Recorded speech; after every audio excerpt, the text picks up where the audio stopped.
People, Deluded, I'm back again. Fridays equals Q&A days. So without any further ado or delay, let's crack on with your questions. In fact, let me delay it quickly to first and foremost say Happy New Year. Obviously it's 2020. Once again, I say this in all my vids so far, but I hope 2020 brings you first and foremost good health to you and your family. Hope it's a clean run and, you know, nothing bad happens and things like that. Hope you all, whoever you are, whatever goals or whatever you're setting for yourself, I hope you accomplish them. I hope you all become better men and women. Or in today's society, if you identify as something else, I ain't got no problem with that. But wherever you are, if you're trying to better yourself, I hope it happens for you, people. And of course, thank you very much for the questions. Must admit, people, I'm getting kind of fat during the festive period because this is getting kind of tight for me and that, man. I don't know, man. I'm even like lacquer. I don't mind getting a bit stuck here. I've already got the good looks and everything there, but cracking on. Q&A days. Now, as you can see, I've got all my other video content, so I'm going to have to assume I've got everybody. If I've missed you out, apologies. No way, feel no sort of way. Just help me out. The best thing you lot could do would be to comment your questions underneath this video, or like I always tell you lot, the community tab on YouTube, look out for that at some point during the week. I ask you lot the questions. Guys like Diabolical, all he understands the code. That's why his questions always get answered, because he understands. Very consistent. I'd love to have you in the Arsenal squad, Diabolical, even though I think you're a Spurs fan, but one love for the questions. Timbuk2's asked, how many world-class players are there in the world? And he's put the emoji eyes. Now even I know you lot have been onto me about the Aubameyang world-class shouts. Now for me, obviously my instinct is to scream Aubameyang's world-class. Walks into almost every team apart from, you know, Bayern Munich. They got Lewandowski. PSG's the front three. He starts at Madrid because of how they are at the moment. Barcelona is Barcelona, but there's not too many teams. In terms of being a striker and his competency is to score goals, he does that. Now, you have to judge Aubameyang on his own principles. He's about goals. Obviously, he's got more technical ability than people give him credit for, but he's obviously just about goals. That's what he is at face value. He's a striker. He's not here to do all the pretty stuff that other strikers can, and that's not necessarily a stick to beat him with. He's Aubameyang. He's about goal scoring. I do, when I look past my instinct, because I'll scream, he's world class, Mohamed Salah, for me, Firmino, maybe to a degree. There's bare man I'll sit here and scream as my instincts are world class. But when I look at it and scrutinise it, I and a lot of people, and people in general, throw around this world class thing a lot. Now, I'm not going to judge everybody on Messi and Ronaldo standards because it's unfair. Like, them man there are not human. On one hand, a part of me feels if you're not that, you're not world class, as sad as that is to say, or whatnot. Or I believe that world class thing is only for a certain amount of man. I don't think there's many people. I don't like the two superheroes. In them two come to mind. I personally think Neymar is world class. I think Kante is world class. Van Dijk, even though it's been a short period of time at Liverpool and doing bits in the Champions League.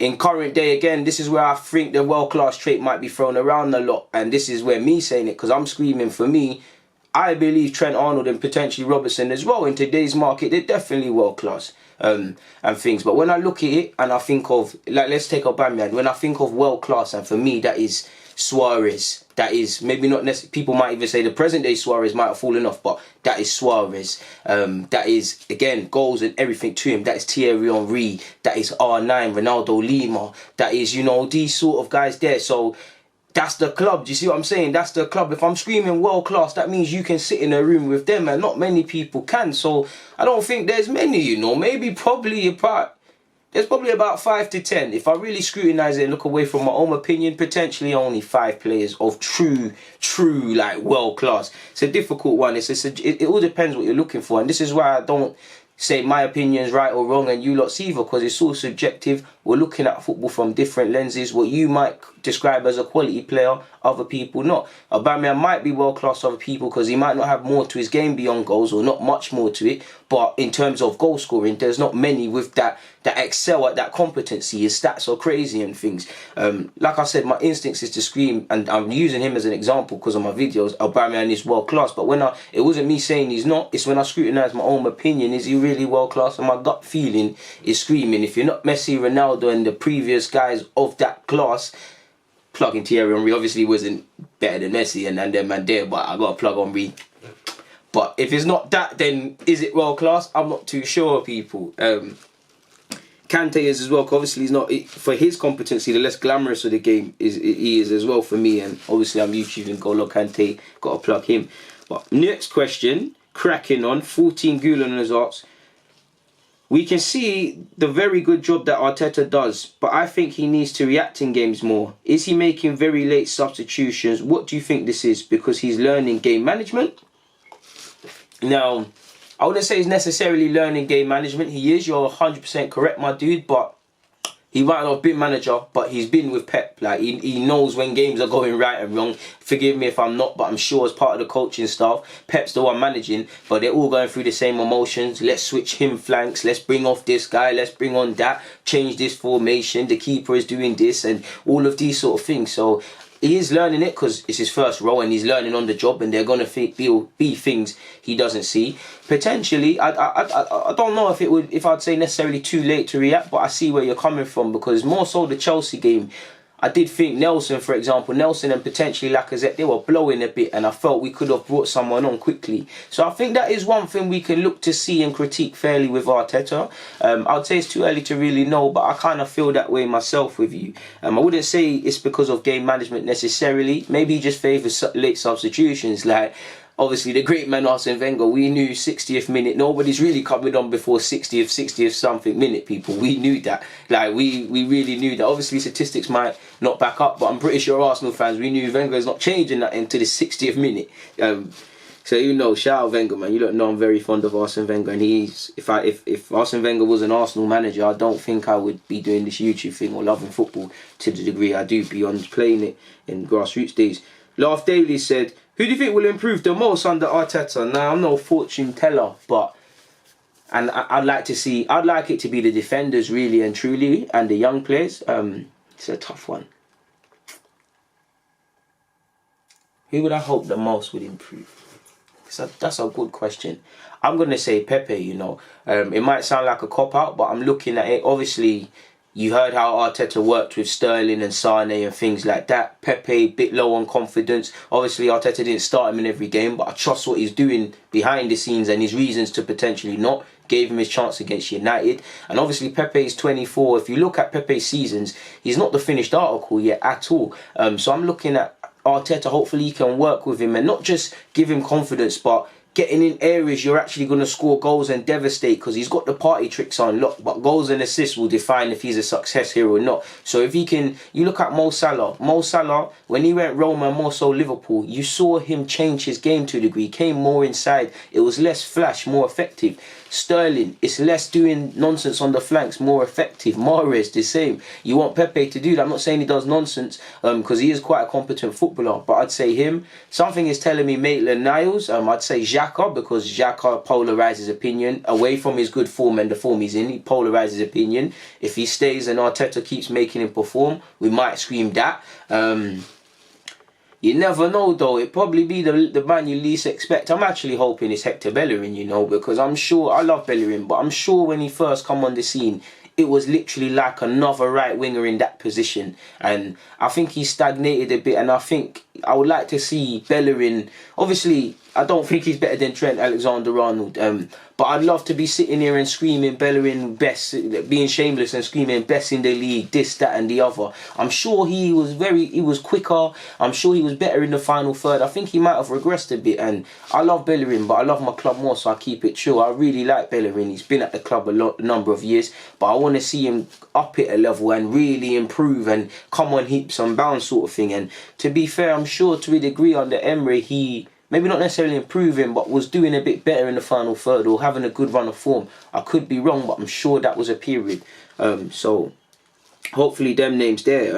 I'd hope Reece Nelson actually as well, because I want him to become a decent player for us. Just everyone, man. The Gooners asks, can Arsenal become physically fit for 90 minutes pressing by the end of the season? Well, you'd like to think, if it's not there, you'd like to think by now and then, I don't know, but every month or couple of weeks, or just say games, we're making some progress. Like, fair enough, Arteta's just come through the door. Even when he just come through the door, he didn't really have long to work with the team because it was the Everton game. He's worked with them. They're at it for 45 minutes. 60th, come 60th, 70th, or just the second half, we're blowing. No criticism, we're blowing. It's going to take a while. So what I want to see is game in, game out. We're moving forward in that we're like, cool, 45th we might be blowing this week, but 55th minute is when we're blowing. Then the 60th, then we're able to hold it up. Do you get what I'm saying? So I'd say I think we could see the basic competencies of players able to do that, or ability to do that. Why not? Omar's asked, would you be happy with us not participating in European competition next season and focus solely on the league like Chelsea and Leicester did a few years ago when they won it? Not saying we will win the league because we are nowhere near it. Keep up the good work as always. Omar, shout out to you, man. I always see you in the comments, man. You're one of the ones I was talking about in my DG thoughts. I can't put into words what your support means, because it's like every video I've made, I see your comment. It's like you don't sleep as much as I do, and it's nice to hear like you mess with a guy like that. So shout out to you. I see your angle. Go back to basics. Playing what? Excluding cup competitions once a week, maybe twice a week with the League Cup competitions and when FA and them things. I get the logic, but listen, it is what it is. I think the finances, we don't get Champions League money playing in the Europa League, but the finances or the little pennies that come into Arsenal are getting a lot of finance, man. Through being in the Europa League, we potentially can't afford to lose out on. And I don't think players aspire to play in the Europa League, but it could be a carrot in negotiations for European football. And it's also a carrot to be in the Champions League, or if everything similar to this season looks unlikely to do anything else. And you lot know me, I'm not the biggest fan of European competition. I mean, of the Europa League. Do you see why I'm not going to disrespect it again? But yeah, I see your logic, but I don't know, man. I don't necessarily. I feel in today's day and age where these lot are used to playing 3 times a week and playing for their international football, I don't really think what difference would it really make. Really, maybe there'd be less injuries because everybody's sadly succumbing to them, but I don't think it would make a difference necessarily, my dude. But I see your point of view. Shout out to you, like I said. D Solo said, Happy New Year and a bottle of white rum, DG. Alright, trust me, my Dan, but I'm not gonna lie, I'm not trying to touch that for a minute, man. It's a dry January thing, or at least I hope. But shout out to you and right back at you, man. My guy. Another one, always in the comments. But you said, truth be told, Arsenal have been terrible since moving to the Emirates. Do you believe with 100% ownership that the Kroenkes will get us back to winning? I don't mean top 4. Top European, well, I mean, assuming you mean let's cut the crap, Champions League titles and things, unless a miracle, I mean, I don't think it can happen because the mentality comes from the top. There'll be, even if the club was on the same page, like Arteta can install whatever he wants and get us playing to the best and everything we've been lacking. If the board don't back him, then it's a myth. If the board back him, the club kind of back him, Arteta's doing his thing, the board's backing him, then we might see a consistent team and, you know, the things we haven't seen for years, we might be there, but sooner or later we'll hit a glass ceiling and it will come down to the mentality of the board, the shepherd, like I said. If they want to win league titles, are they prepared to potentially spend that Van Dijk money, that Alisson money on individuals that are going to make the difference? I don't know, and I've seen nothing to suggest from the Kroenkes, with the exception of Josh, I'll give him some credit, to suggest they want to do that. So I'd say no, my dude. But I'd love to be proven wrong, and hopefully Arteta can work miracles if he does what he is and is here for a decent period of time. Gunman Khan has said, Happy New Year, DG, right back at you. My question is of the youth prospects. We have, in brackets, Nelson, Niles, Willock, Martinelli, Guendouzi, Smith Rowe, Saka and Nketiah. Do you think many have a future at this club? You know me as a fan, I'm always going to speak, as a fan of youth, always going to speak with my heart. I see no reason logically. I'm not saying everybody's going to play every minute. It's going to be Saka, Nelson, Emil, you know, academy prospects here, there. We've got 11 players on the team sheet from the academy and they're all regulars, England duty and things. I would love that to happen. I see no reason why a couple of them can't, but I don't think that's going to happen. I see no reason why we can't progress a lot of these into the makeup of our squad. Like, some will be regular first team players that make the difference. Some are just squad players. Some are rotation options. Not everybody has to be, you know, Jadon Sancho or the guy. We need some guys that just can plug gaps and some squad, man. Obviously, it will come down to if these players want to do it. naturally, not just the names you said, but the others in and around the squad will fall by the wayside, according to whatever happens, because is what it is. If you was to ask me with conviction right now who I believe has a real future at this team, I'd say Martinelli and Saka, because they've relatively hit the ground running. I'm a big fan of Joe and the rest of them, and Joe as well to a degree, but Saka and Martinelli are the ones I can see. Like, if Arteta left tomorrow and then the next man came in and then the next man left, they would still use these young players. For someone like Maitland-Niles, I think he will be a decent player for us moving forward. I'm a big fan. But considering prior to Arteta coming in, the stagnation he kind of went through, another manager could have said, you know, I don't believe in you, I'm going to get rid of you. And that could happen for a lot of young players. If a manager came in that doesn't really care about youth and gave him a couple youth chances, because everyone's taking their chances, but Saka and Martinelli are probably the most consistent. He's saying, alright, cool, I'm going to run with you two. The rest, you go out on loan, you can leave, you can do your thing. Football's a funny old game of opinions. I believe in all of them. I believe they can all progress and become members of the Arsenal 26-man squad if they develop, and we've got to remember their pathways are different. That's just my opinion. So who knows, man? Who knows? But great question. Noah said, with the teams ahead of us bottling game after game, where do you think we'll finish? Well, we just have to try and finish ahead if possible, because we will bottle games and we've been bottling games. Shout out to Arteta for what he's doing, but until we get some real consistency, and it's only going to come in the games to come, because we've had 2 great games, really. We lost to Chelsea and we beat United, but great by our previous standards.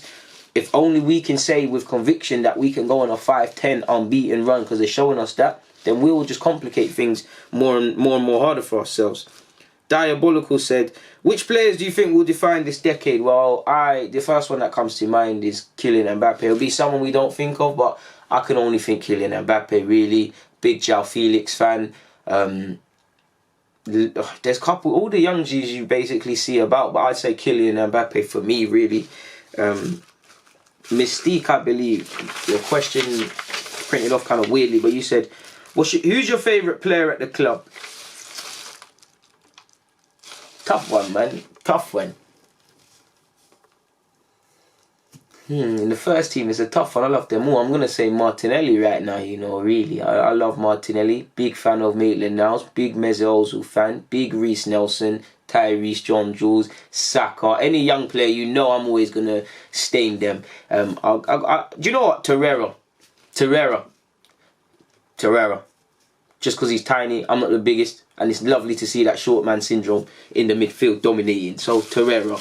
You said, why aren't you a coach? Well, I don't know, to be honest with you, man. I'm trying. Big thing there. But you said, thank you for your question, Misty. Connor said, what are your personal aspirations and goals you would like this year? Well, I like to keep them close to my chest, but I'd say simply being a better man than I was yesterday. Obviously trying to be in a better professional environment than I am, leveling up, financial leveling up, spiritual leveling up, health-wise, all of that sort of stuff, really. Thanks for your question. Dre King has said, Deluded, one question. Do you think football is about tactics or heart? Because for me, it's 95 heart and 5% tactics. It's a weird game because tactics can make the difference, heart can make the difference. It's a game of finer margins.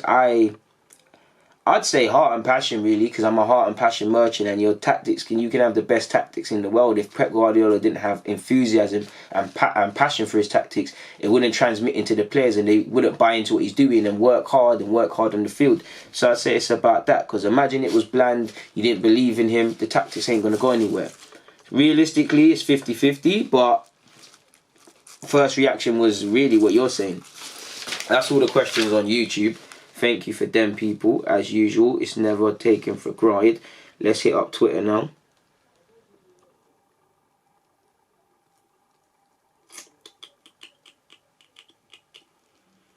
Thank you for the questions via Twitter. Lyle Brown, shout out to you, man. Another good supporter. Bear, all the loyal DG Nations out for this Q&A, innit? But you said, what you saying, broski? Deluded all day. Thank you very much, my dude. Now, I've been playing FM for time, and it seems to have helped me with knowing players' tactics and things.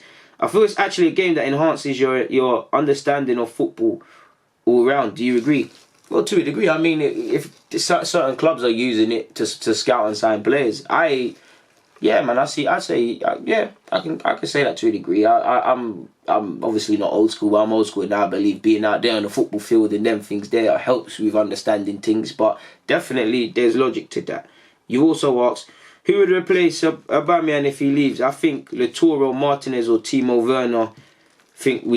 I think they would work. Or maybe bring in a winger like Zaha. Well, there's the logic of pushing Martinelli there. Or we'd still have Lacazette, assuming you don't mean Lacazette as well, and keeping Martinelli on the flanks. It's tough, though. As much as I like Martinelli, if Aubameyang was to leave tomorrow, I'll back Martinelli because he's a good player, but I don't feel it's healthy for someone who's a relative novice in the English game to expect him to score 20 league goals minimum in which Aubameyang is playing. It's not healthy because he hasn't played 10 games in a row for Arsenal, for example. So how could you expect him to lead us for 38 games in the league minimum and etc. with the cups? That's not me being pessimistic. I think he's got the ability and I'd support him all the way. But you get the point. Martinez, I mean, he's being linked with Barcelona. If you're being linked with Barcelona, you ain't got time for Arsenal. If I'm honest with you, my dude, not a clue. Not a clue. Not a clue, man. I just know it would be expensive because surely you'd have to shell out anything from 50 to 70 million to go and replace that. Wouldn't mind another winger coming into the club and playing with one central striker, but yeah. Teddy said, do you play football in real life? If so, what position and your comparison? Well, I used to play Sunday League, of course, and well, now I don't play as much. But if you got Power League going or goals or five-a-side, I'm there. But like to think I'm Jack Wilshere in Power League, but I think I play like Kyle Walker-Peters / Maitland Niles. Just a humble right back. Just used to do my job, man. Just used to love when the midfielders used to cover me. I could run up and, you know, I'm a typical right back. Go on a little dribble, get a nosebleed in terms of having a shot from far. Yeah, man, I used to love it, man. I wanted to be a striker, but clearly I wasn't clinical enough. But moving forward, Conraxis said, what's one of your main goals in life for 2020? Kind of answered this. 50,000 subscribers. How about that? Thanks for your question. D Double has said, best possible realistic midfielder we can sign. I would love some more if we shell out for him for Leo. I mean, 50 million. I know he's been linked with 60 million moves, but surely 50. Got a good relation with Leo. You know, we can try sweeten them. I'd be all for that.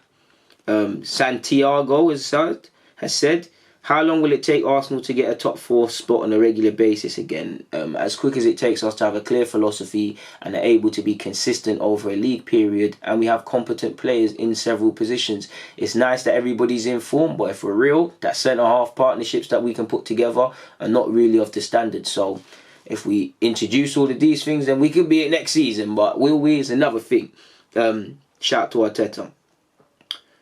What tactical formation do you think works the best for the current Arsenal team right now? Dugo has asked. 4-3-3 or 4-2-3-1. But saying that, Lacazette and Aubameyang, well, it was basically a variation of that against United. So that. Alex Jackson has said, what do you think of Aubameyang against Aaron Wan-Bissaka? I mean, did you watch the United game and see what happened to Wan-Bissaka down that left-hand side with Kolasinac in particular? So that's what I'd say. Finally, Sticky has said, the best goal you've ever witnessed live in the flesh. I've seen some decent goals. I'd say Santi Cazorla FA Cup Final 2014 is one. I'd say Alexis Sanchez has scored quite a few rockets. What was that game? The goal against United a couple of years back at home. I'd say Mesut Ozil and Alexis Sanchez against Liverpool. Remember one time we ran riot at Liverpool at home? I'd say them, to be fair with you. But the first one is Santi Cazorla because of the context of the FA Cup final goal, man, I'd really say. Igel finally asked me in my Q&A via Snapchat. If you ain't got me on Snap, Gooner04. There seems to be a mixed option on if we should have an attacking style, counter or a mix. But do you think we have players that can play all three and the IQ to change from one to another? I want to be attacking, but I do want to take it. I don't feel we should be. I think it's a mix. I feel we should go out there and try and be dominant and have our Arsenal values, but we should recognise when a team attacks us and they're out of position, like you see with City, and exploit that. It'll be lovely to be able to do things in 5 passes like you see with them teams there. So I think it should just be we attack from the start, but we're just competent. I don't actually want to be a counter-attacking side. Counter-attacking sides in today's day and age are only praised if they put together good football, or it's seen as negative, because there's plenty of counter-attacking sides in the lower leagues, and even non-league, but it's not eye-catching, so people criticise it and call it negative to a degree. You could describe Jose Mourinho's football in his prime as negative, even though that he had some Chelsea sides, they played good football, but people would say it's negative. But he played counter-attacking, but he was criticised. So it all depends on what you do with counter-attacking. I do think game by game periods, of course, we'll need to utilise sitting back and breaking teams in that sort of scenario. But yeah, and with that is the Q&A done. So as usual, people, without you lot, this Q&A can't progress. So I praise you lot for your Q&A questions each and every time. Thank you very much. I love you guys. DG Nation, we're going to have a great 2020. I'm out.